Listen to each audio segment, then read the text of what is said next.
Hey homesteaders, welcome back to our homestead, welcome back to our garden. Today we are going to talk about the number one survival crop that you need to grow in your garden right now. Not only is this crop extremely easy to grow, but it is one of the most calorie dense things that you can grow. We're going to talk about all the benefits of it, how to grow it, and when to harvest it. Let's get going.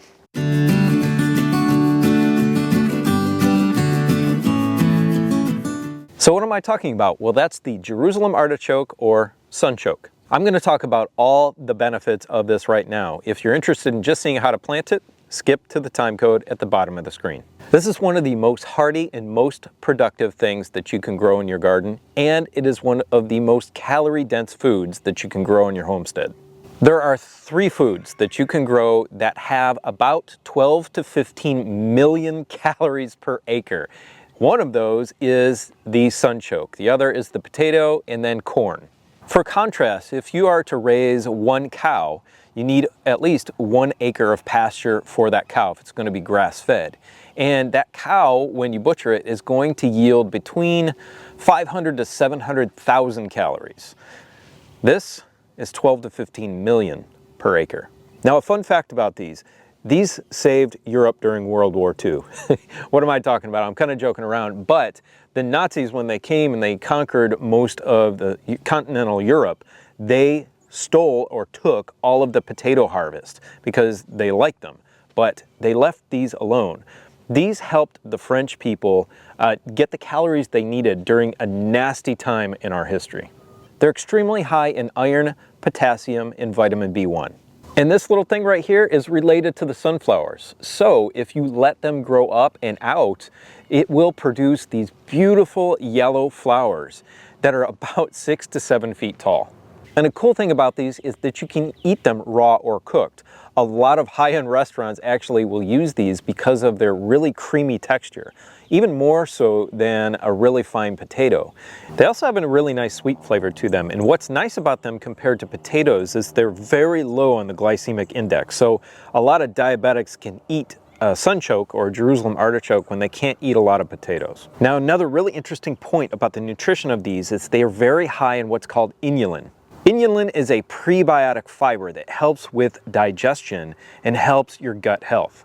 But there's something you need to be aware of with these is they have a nickname and they're called Artichokes, because if you're new to Jerusalem artichokes, that inulin can create a lot of gas in your stomach. Once you get used to them, it's fine. But once you start eating them at the beginning, look out. So another really important fact about these is that the skin of them is used to develop pesticides in a lot of countries like India. So these are extremely pest resistant. And they are a perennial, so you'll have them coming up year after year. And one last point, I did a video a while ago about drought resistant plants. These I need to add to that list because they are extremely drought resistant. Besides being drought resistant and pest resistant, it likes a wide range of soils, and we're going to talk about that a little bit more. Let's talk about how to grow these. So before you start planting your Jerusalem artichokes, you need to understand that they are considered mildly invasive and they spread a lot. So if you do put them in your garden, you're going to need some sort of barrier dug into the ground to keep those tubers from spreading to other parts of your garden.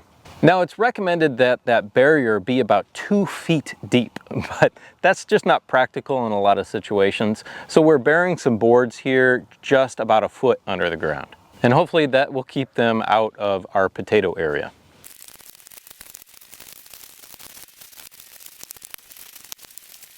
Now, there are 2 different ways to plant these. You can either dig a hole for them, or you can dig a trench and plant them in a trench. So I'm going to show you both here. So our holes need to be about 12 to 18 inches apart from one another. They need to be about 8 inches deep. And then, of course, our trench is going to need to be the same depth, but you can plant these in the trench about 12 inches apart from one another.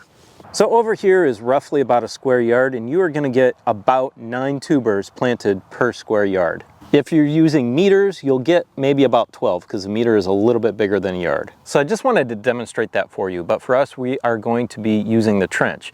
In the bottom of that trench though, you need to do this, and that's put a layer of fresh compost. This is from one of our compost piles, and I'm gonna be putting about half the trench full, so about 4 inches in the bottom of that trench. Now, like I said earlier, sunchokes do not mind a wide range of soils, but they do love and thrive in a soil that is more rich in organic matter. But like I said, they are one of the easiest things to grow. So if you don't have a lot of compost to start off with, that's okay. They will tolerate whatever soil that you put them in. But for a bigger, better yield out of them, of course, enrich the soil as much as you can.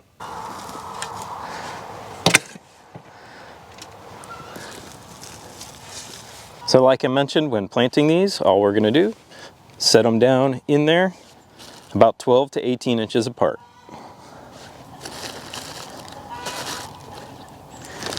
It's really that easy. Once you have your sunchokes properly spaced out the way you want them, just cover them back up, put that soil, give them maybe a light watering, and you're good to go.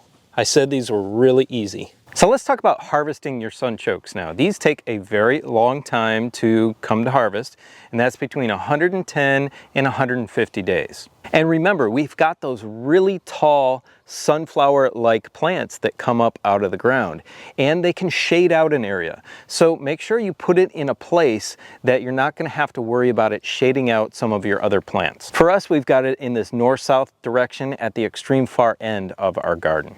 Now, you don't want to let them get too big, so at the end of that 110 to 150 day period, depending on variety, you really want to get them out of the ground, or at least the top flowers cut off so it shuts off the growing. And that's because they will just get way too fibrous to eat. Now, the one thing about Jerusalem artichokes or sunchokes that is a challenge is storage. They do not store well outside of the ground, so they won't store well in the house like potatoes. They might store okay in a root cellar, but the best place to store them is actually in the ground. So you can actually cut off the top flowers, leave them there, and then dig them up as needed. And a good way that I've seen people store them is to harvest them all out of the area, dig a very large, deep hole, and put them all in the bottom of that hole. And since I mentioned that they are very pest resistant, not much will bother them at the bottom of that hole. And that hole depth is going to be dependent on your area and when your freezes are and all of that. So if you have any questions for me about this amazing plant that in a survival time is going to really help out your family with food, let me know in the comment section below. Now I want you to go click on this video right here, which lists all of the medicinal herbs and their uses that we have here on our homestead. Have a beautiful, blessed day. We'll see you next time. Bye.